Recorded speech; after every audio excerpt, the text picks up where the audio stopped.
Now tell me why we have one book, three religions, and over 100 denominations. Who's lying? Anyways, let me just get closer so that we can have a serious conversation. So why is this one book being interpreted 100 times differently worldwide? Could it be because of translation reasons? I do not think so. However, because most of these religions, most of these denominations do, however, quote from the same source, which is your KJV and your NIV. And I do have one of those translations for us to follow up with one another. So where do you think all of these versions actually came from? Besides King James's own version, of course.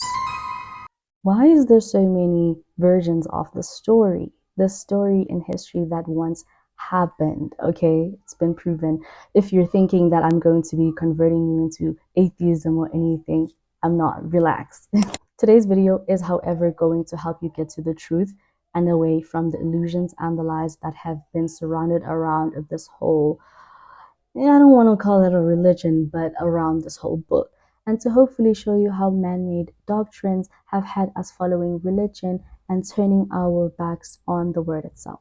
Asking such questions in this religion can, however, lead you to feeling lonely, to be ostracized, being called demonic, or there's a lot of words for just simply being curious. Why? As far as I know, the truth does not need defending. So what are these people actually defending? The lie? To find out which of these denominations and religions are lying, we would have to go to the true source itself. I do have myself the NIV Bible so that we can, is it the KJV? No, I think it's the NIV, to quote from today so that we can get to the bottom of this. On my part, I already have done so, but I do encourage that you go do that yourself. I still am till this day, because you can never truly finish the truth. You can never truly say, aha, I know the full truth. There is always layers and layers and layers, especially because this is a big thing that we have all been indoctrinated ever since we knew how to internalize information. Before we continue, I would like to introduce today's sponsor of the show, the Hallelujah Scriptures. This is one of my favorite Bibles that I have found this year while I was looking for the truth. These are scripts directly translated from the first Hebrew manuscripts ever written. No Greek influence in this book, containing the original names of the Father, the Messiah, the Apostles, John the Baptist himself. I'm telling you. And you want to see what's more cool?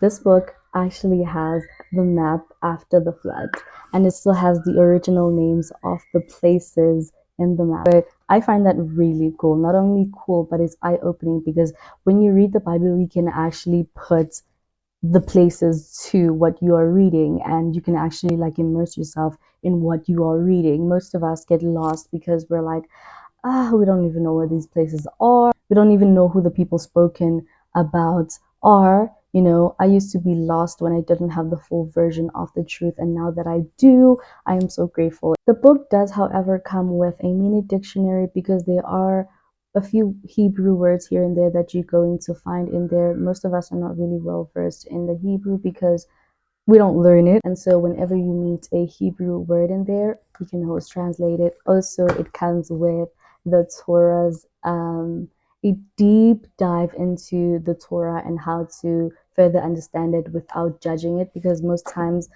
especially because I was in the church and I was told that the Old Testament was done away with, and honestly that is not true. The more I read the book, the more I understood that it was not. Okay, so I would like to highlight that the Hallelujah Scriptures Foundation did not in any way sponsor me financially on this video. In this video, they have, however, sponsored me by donating me this package. I received it for free straight to my door, because at the time I did not have finances properly, and this was last year, and so they are an NGO and they do it for free, non-profit. If you do want the book and do have money, you can, however, donate so that someone else in the world who does not have enough money can receive it as well, and then you can get your package as well. So if you would like your own Hebrew scriptures, you can go down below in the description. back to the video. So on Saturday night, I was on my laptop scrolling through YouTube and I came across this video.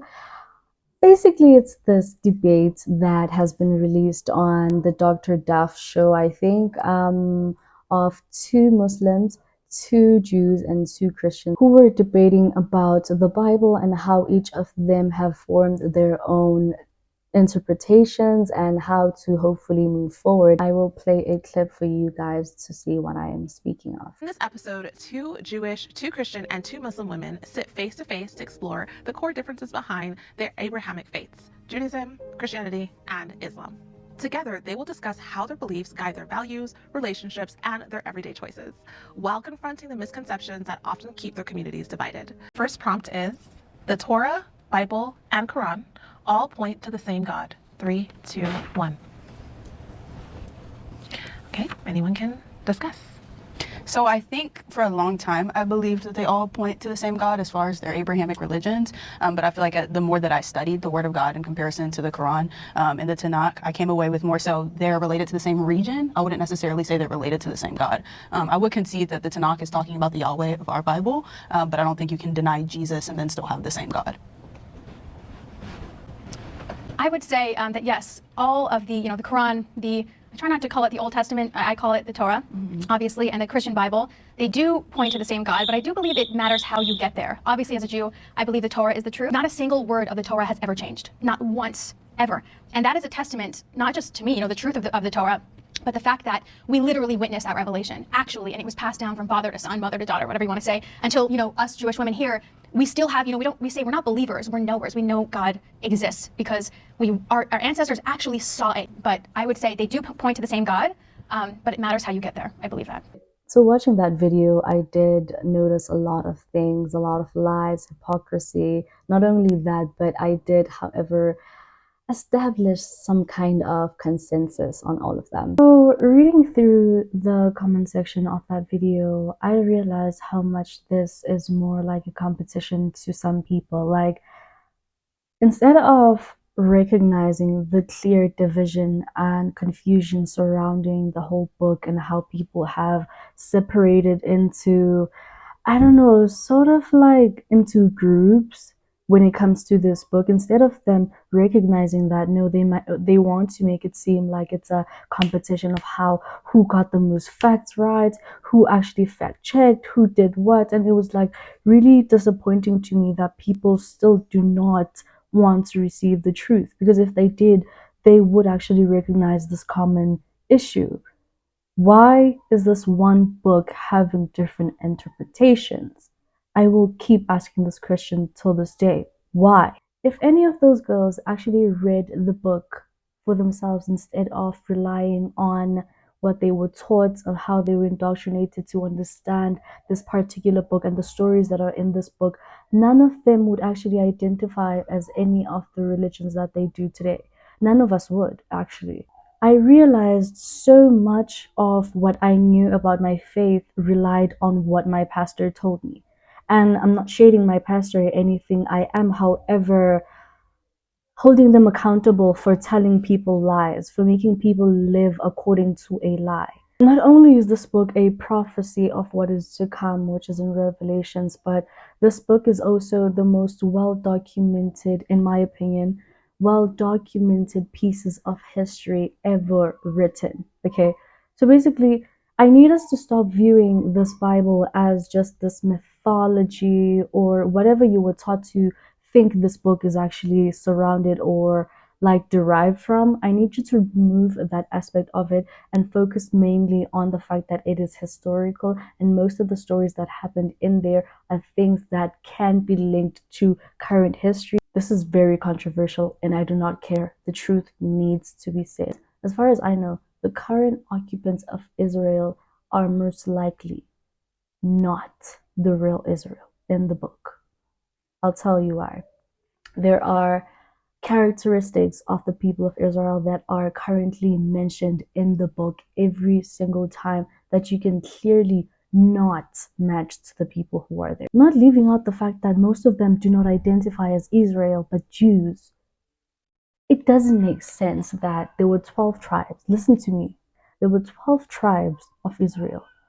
2 Judah, the other one was Israel. The first one actually lived in captivity first, and the second group, which is Judah, was also held captive after that. So where did the 10 tribes of Israel go if this group of people are identifying as mainly Jews? So I will mention a few things about this people of Israel that I need you guys to match it with people you might know, like the kind of nation that is most likely these people. Remove your indoctrination, remove the fact that everyone told you that they are the people. I need you to match this information that I'm about to say, which is in the scriptures, to a nation of people you think is most likely Israel. Okay? First of all, they were from the northern parts of Africa. Okay? This was before colonization. This was before everyone was moving around in ships and whatever. In Africa. Africa. I'm not implying anything by this. I need you to think, okay? The second point is these people were very strict with how they identified themselves. They identified in tribes. Tell me which people, which nation of people still identify themselves as tribes till this day. So God cursed these people and told them that he would scatter them around the whole world, mind you, whole world, okay, and iron rods around their necks. He said these people would be the tail and not the head. They would constantly borrow and never be the borrower. Come on, come on. I'm giving you clues here. I'm giving you clues here. I'm not saying anything. I'm not implying anything. I'm just saying match it to the nation. Okay. And the last point, who are people who still to this day burn incense, which is something the people of Israel used to do as a culture. It was a tradition to them to burn incense, to be a fragrance to their God. What nation could that be?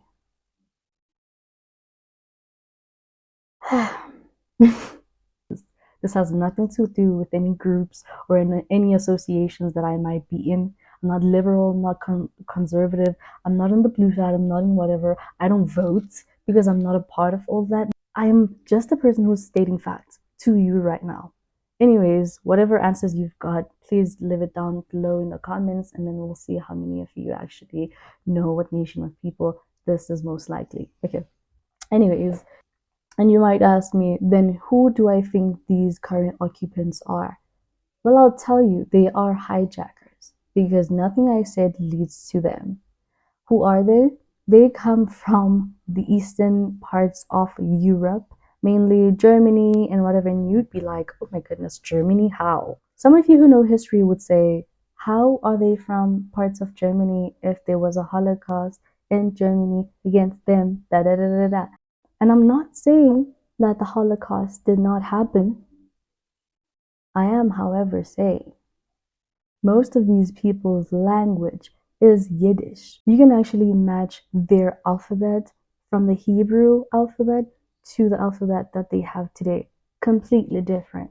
What I've gathered from the point of view of the Jewish religion from those two girls in this video is that they do not believe that Jesus, whose real name isn't Jesus because the letter J is actually Greek and it wasn't invented until the 1900s. But, anyways, Jesus wasn't or isn't their Messiah. They're saying that that's what the girls said in that video.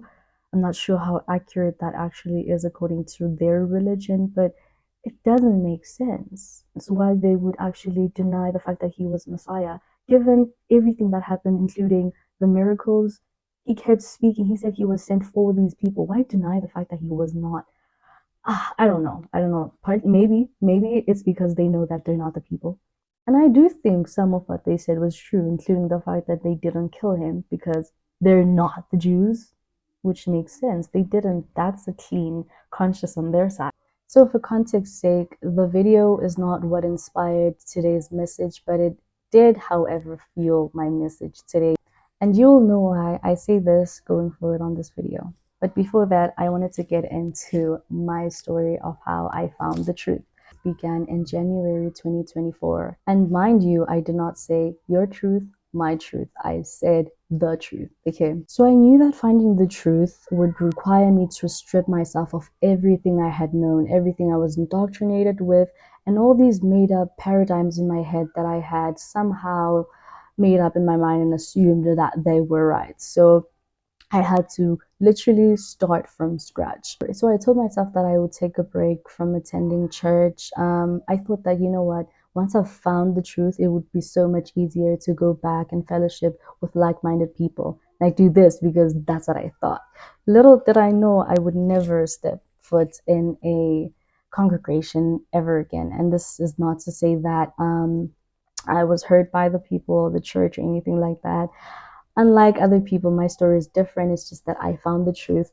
Hence, I cannot be associated with the lie anymore. It just doesn't make sense to me. So I remember in this journey of mine, I was only a week in finding the truth and reading the book from scratch when I found out the truth about the exact creation of the world. It has always been there, but none of us took the time to actually read it. I want to show you something. So let's go to the book of Genesis 1 verse 6. I need you to have your own Bible in order for you to see what I'm speaking about, okay? I don't want you to say that I am the one who put things in your mind. I want you to see what I'm speaking about, okay? These are the common words that have been tweaked for us to miss the whole idea of everything. So it reads as follows. And God said, let there be a vault between the waters to separate water from water. So God made the vault and separated the water under, I know I say water very weirdly, like water, I'm so sorry. And it was so. God called the vault sky. Okay, I need us to go into our dictionaries and look up what the word sky means, okay? So we can see how they clearly tried to hide the fact that heaven is on earth. And so the story of Nimrod actually makes sense. The fact that they built this temple to reach up to the heavens. They wanted to see God. Like, it makes so much sense. Like, to me at the time, I was like, so if heaven is this far, far away imaginary land, why would anyone spend so much bricks, money, time, energy trying to build a temple to reach heaven when they most probably wouldn't? But yeah, now it makes sense. And if you think about it closely, it makes sense why NASA is doing what they're doing. Because the whole thing around NASA is to eventually break through the sky. From the deepest parts of my heart, I do wish that this video did open not only a mind of curiosity when it comes to your faith and things you associate yourself with, but I do wish that this was informative enough for you to go and read the book yourself. Most people do rely on church, and that is something that I used to do, not anymore. I do wish that this video did find you well. So I'll see you guys in the next video. Bye.